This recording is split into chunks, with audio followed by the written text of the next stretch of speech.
آئے نہ کیوں آج جھومے کہ سرکار آئے. تو یہ نبی کریم صلی اللہ تعالی علیہ وآلہ وسلم کے اس دنیا میں تشریف لانے کا ماہ مبارک ہے، اور اللہ پاک نے ہمیں اس ماہ مبارک کی برکتیں نصیب فرمائیں. کتنی بڑی اللہ پاک کی طرف سے ہمارے اوپر یہ رحمت اور سعادت ہے.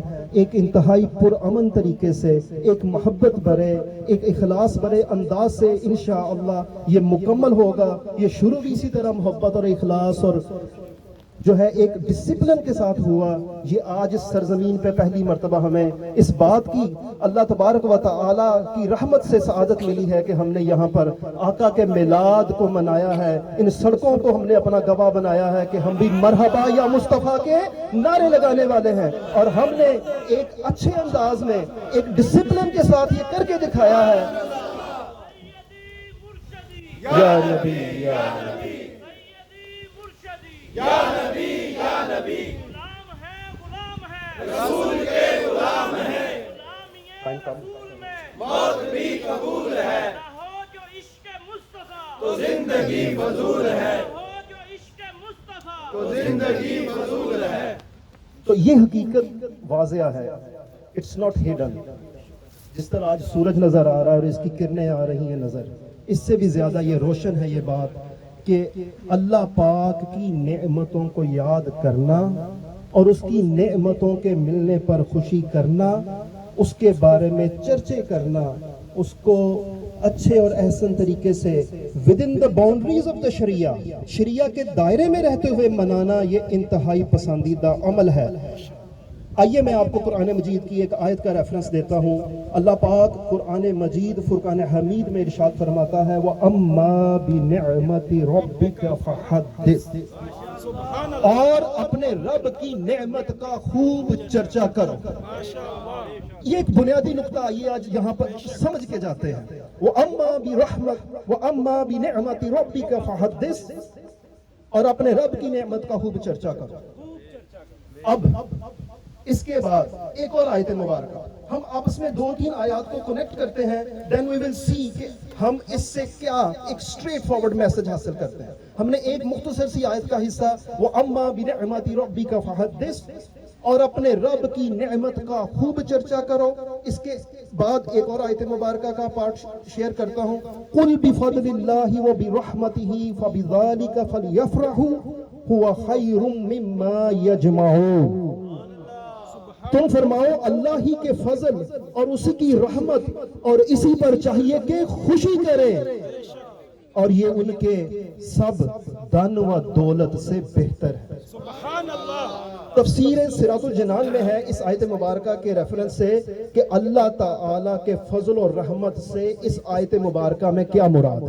اس آیت مبارکہ میں فرمایا گیا کہ تم اللہ ہی کے فضل اور اسی کی رحمت اور اسی پر چاہیے کہ خوشی کریں. تو اللہ کے فضل اور رحمت پر خوشی کرنی ہے. اور یہ خوشی کرنا بھی کیسا ہے کہ یہ خوشی کرنا جو دن دولت ہے، جو مال و اسباب ہے، جو گھر ہے، جو گاڑی ہے، جو مال ہے، جو نعمتیں دنیا میں ملی ہیں، ان سب سے بہتر ہے کہ اللہ کے فضل اور رحمت کے ملنے پہ خوشی کرو. تو تفسیر صراط الجنان میں ہے، بعض مفسرین نے فرمایا کہ اللہ تعالیٰ کا فضل قرآن ہے اور رحمت حضور اقدس صلی اللہ تعالی علیہ وآلہ وسلم ہے. اور اس کے علاوہ بھی اگر آپ ایک اور آیت مبارکہ میں آپ کے سامنے تلاوت کروں، وَمَا أَرْسَلْنَاكَ إِلَّا رَحْمَةً لِّلْعَالَمِينَ، اس آیت مبارکہ میں واضح طور پر فرمایا گیا کہ نہ صرف اس دنیا کے لیے بلکہ تمام عالمین کے لیے کیا، اور ہم نے تمہیں نہ بھیجا مگر رحمت سارے جہان کے لیے. تو نبی کریم صلی اللہ تعالی علیہ وآلہ وسلم اللہ پاک کی رحمت بھی ہیں اور نعمت بھی ہیں. سب سے بڑی نعمت اور سب سے بڑی رحمت نبی کریم صلی اللہ تعالی علیہ وآلہ وسلم ہے. کیوں؟ اللہ تعالیٰ نے اس کو اپنے احسان کے طور پر ارشاد فرمایا، لَقَدْ مَنَّ اللَّهُ عَلَى الْمُؤْمِنِينَ إِذْ بَعَثَ فِيهِمْ رَسُولًا مِّنْ أَنفُسِهِمْ، بے شک اللہ کا بڑا احسان ہوا مسلمانوں پر کہ ان میں انہی میں سے ایک رسول بھیجا. اللہ تبارک و تعالی نے اپنی اس رحمت، اپنی اس نعمت اور اپنے اس فضل کو اس طرح ارشاد فرمایا کہ اللہ تبارک و تعالی کا بے شک اللہ کا بڑا احسان ہوا مسلمانوں پر کہ انہی میں سے ایک رسول بھیجا، تو جن کی وجہ سے یہ عالم وجود میں آیا، جن کی وجہ سے خالق کائنات نے اس کائنات کو تخلیق فرمایا، جن کے صدقے میں ہمیں یہ تمام نعمتیں ملی، آج اس پیارے نبی، اس سہنے نبی، اس مکی مدنی صلی اللہ تعالی علیہ وآلہ وسلم کا جشن میلاد منانے کے لیے الحمدللہ ہمیں یہ سعادت مل رہی ہے۔ اور نبی کریم صلی اللہ تعالی علیہ وآلہ وسلم کے بارے میں اعلیٰ حضرت کیا فرماتے ہیں، یہ بھی آیات اور احادیث کا مضمون ہے، وہ جو نہ تھے تو کچھ نہ تھا، وہ جو نہ ہو تو کچھ نہ ہو، وہ جو نہ تھے تو کچھ نہ تھا، وہ جو نہ ہو تو کچھ نہ ہو، جان ہے وہ جہان کی، جان ہے تو جہان ہے۔ تو نبی کریم صلی اللہ تعالی علیہ وسلم کی تشریف آوری کا دن جو عقل والے ہیں، جو سمجھ والے ہیں، جو عشق والے ہیں، جو شعور والے ہیں، جو محبت والے ہیں، ان کے لیے یقیناً سب سے بڑی خوشی کا دن ہے۔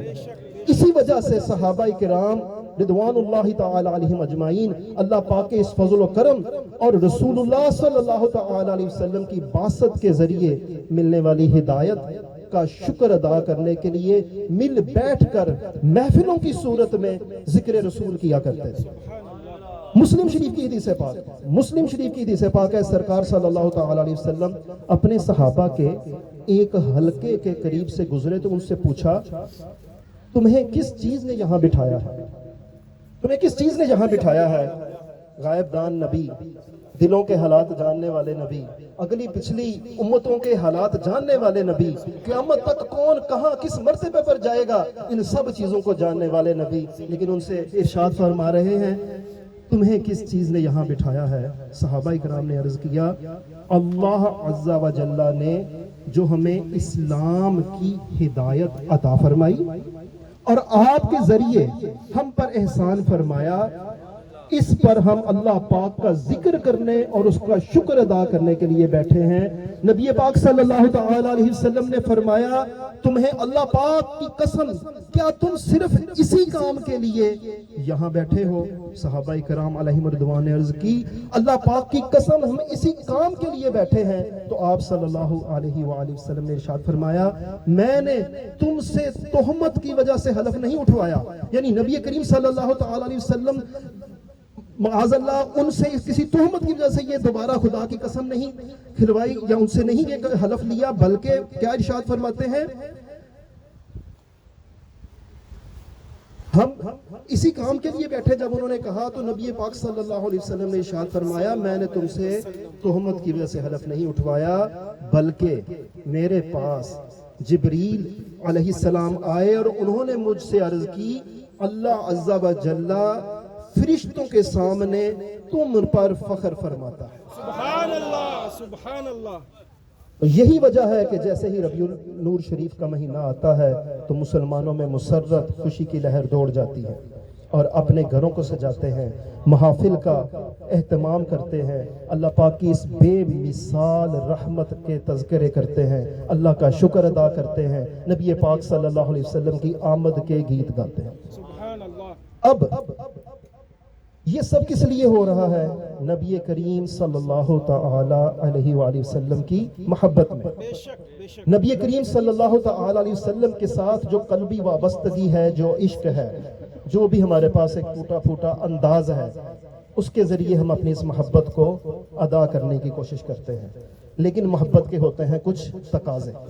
آپ کا چھوٹا بیٹا ہے، آپ کی والدہ ہے، آپ کا بھائی ہے، بہن ہے، دوست ہے، آپ کے مجھے آپ سے بڑی محبت ہے، لیکن جب ان کو آپ کے حسن اخلاق کی ضرورت پڑے، جب ان کو آپ کی وجہ سے آپ کی طرف سے کسی قربانی کی ضرورت پڑے، ان کے لیے وقت نکالنا پڑے، ان کے لیے ٹائم، ایفرٹ اینڈ منی آپ کو سپینڈ کرنی پڑے، اس وقت آپ کہیں نہیں محبت تو بڑی ہے لیکن میرے پاس ٹائم نہیں۔